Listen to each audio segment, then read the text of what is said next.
This time, we unlock the secrets of Tutankhamun's golden treasures. This is for the first time to see this.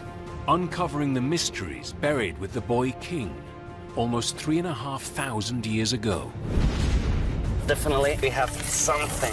Alejandro searches for the tombs belonging to the rulers of the south who would have served the great pharaohs. It's amazing. John and Maria head into the desert, hunting for the lost quarries of Tutankhamun. My heart is pumping, yeah? It's pumping. And Nozomu pushes excavation to the limit to uncover the lost tomb.